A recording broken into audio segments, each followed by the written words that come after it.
Candlepin bowling is a New England tradition and a sport enjoyed by both girls and boys of all ages. Our show brings the game to the younger generation, featuring bright futures and brighter smiles. Hosts Dan Gauthier and Rob Taylor call the action on Candlepin for Kids. Candlepin for Kids is made possible by its generous sponsors Oddball Sporting Goods, Leo Super Bowl, Paramount Industries, and individual donators like you. To learn how to donate, go to www.cp4k.com. Greetings from Pilgrim Lanes in Haverhill, Massachusetts. It's the Division II Finals in the Tournament of Champions here on Candlepin for Kids. Alongside Dan Gauthier, I'm Rob Taylor. Two powerhouse teams on the lanes today. Powerhouse is the only way to describe it, Rob. And you know, we've got the last team that won, Powers and Richard, who just threw one of the highest strings I've seen thrown in this age group at a 242, 241? 241. And they're going up against a team I predicted would win, but I didn't even predict Powers and Richard would get this far. So I've been wrong already. If they throw a 241, it's going to be hard for anybody in any age group to beat them. I don't know if they've got another big string left in them. They're going to be facing crowd favorites and two of the hottest bowlers around. If you thought Colleen was hot, Madison Kelly was the only person hotter than Colleen up in Canada, throwing all of her personal highs. Aaron Souza always seems to rise to the occasion at those best games. This game could be 250 to 245, Rob. I hope it is. Wouldn't that be awesome to see? Let's meet our bowlers, shall we? For a first time. Oh, there we go. I think Sonya would agree with you. Big hammer there from her. Great shot. Nice shot by Powers. That's enough for a 241. Madison's all over it. Aaron Souza's first. Yep. Winner of this match gets an automatic berth into our Tournament of Champions. Souza Jr. with the spare. Enormous 246 for Madison Kelly and Aaron Souza Jr. What buzz song? Welcome back to Candlepin for Kids. It's Maddy Kelly on lane number 3. Go get him, Maddy. Very sportsmanlike handshake. Maddy hurt her ankle a couple days ago. Says she's over it. Looks like she's over with that first ball. Buries the head pin. She's got 8 and a wobbling 5 pin. A lot of wood up there. Whoa, now she got a 9. Nearly 10. That was a late fall. Maddy's got to be happy with that. All over it. I'm in particular impressed with the way she kept her arm swing the same, Rob, but she put the opposite spin on the ball and it ended up going right into the pin. She can adjust well. Sonya with a tough 7. And you mentioned it in our open, Maddy Kelly has been on fire yesterday. A sensational 1561 up in the Atlantic Coast Tournament up in Halifax. An exhilarating performance from start to finish. There's another big ball for Maddy on the head pin. Sonya a little off. Maddy started the day with a 132, finished with a 150. Put a 600 up there in doubles. Sonya might have one of the biggest challenges ahead of her right now is, you know, there was no pressure in the first match. Everybody was on her side. She got on a roll early. Now she has her coach and her family back there giving her a lot of advice. And Rob, I can tell you, sometimes the last thing you want to hear is advice when you just threw a 123. Doesn't matter if you finish with a 6. You know how to throw the 123. You don't need to be hearing it. So I don't know if it'll help or backfire, but we're going to find out. Following big strings is one of the most difficult things in Candlepin. And it's what Sonya and Powers are going to have to do. Now, you mentioned that 241 was a gigantic score that we saw in the semifinals. Souza and Kelly actually beat it in their qualifying score during the season, where they threw a 246. You can see why there. Wow, nice. Maddy and Sonya putting marks on the board. Our ladies electrifying the crowd. A big spare from Maddy, but you know what? That was a critical match by Sonya right there. You don't want to let your opponent get off to a 2-mark lead in 3 boxes. Big match. Especially when it's Aaron Souza that your partner is going to be facing. Yep. Both of our girls on the 3-pin, both get 4 to show for it. Yeah, they almost do identical balls. These two girls very comparable. Maddy with a high single of 150, Sonya with a high single of 151. Maddy with a high triple of 383. She did that up in Canada. First 3 of 5. Sonya Richard with a 356 high triple.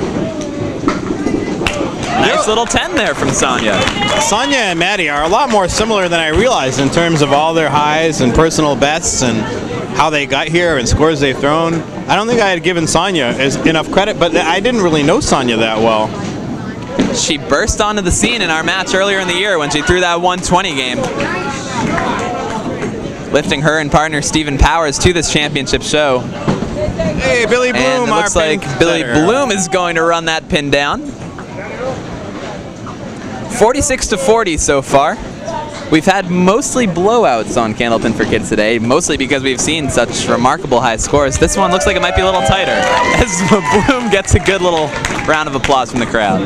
All the while keeping his sunglasses firmly attached to his shirt. A very important component of that. Maddy Kelly all over that 10-pin for the spare.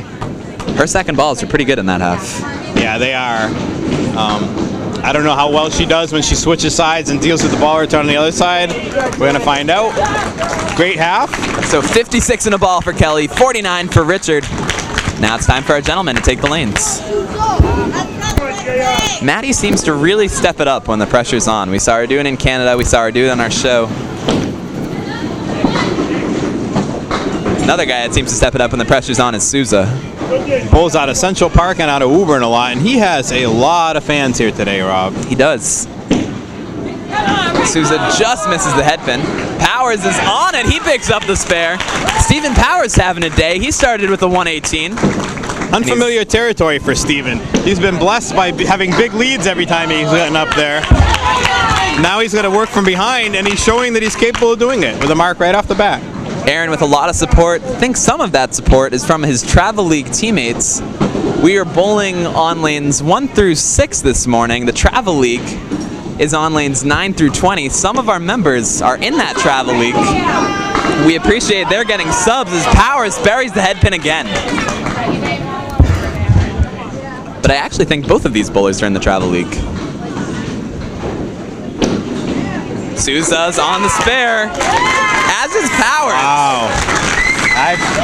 I've said for a long time, I've watched Stephen Powers bowl now for 3 or 4 years, and I think his biggest strength is single pins. That's something that takes a long time to learn. I know I personally, it's probably one of the weakest parts of my game, so to have that down at his age is going to be such an asset.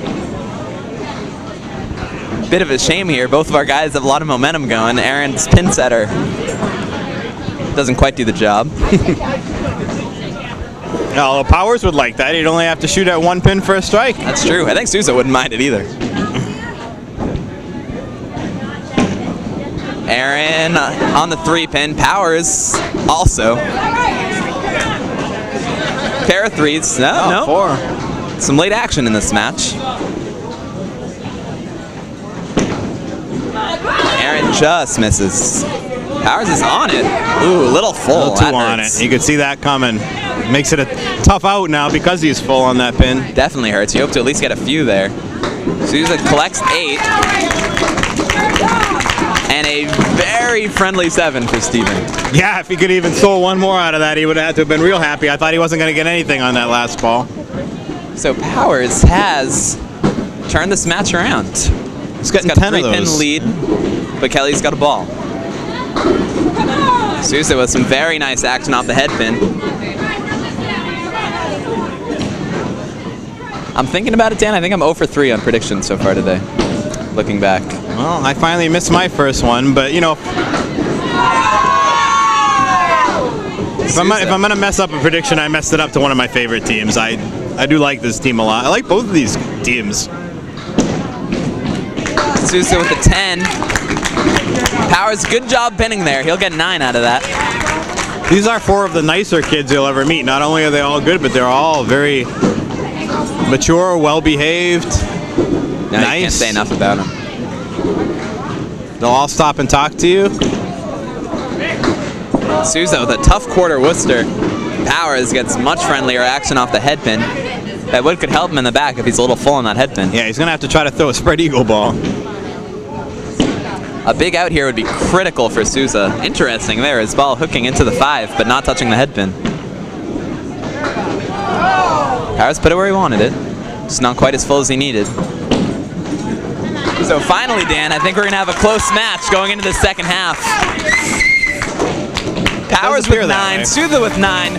We're in a tight one, folks. You gotta come back for a second half here on Candlepin for Kids.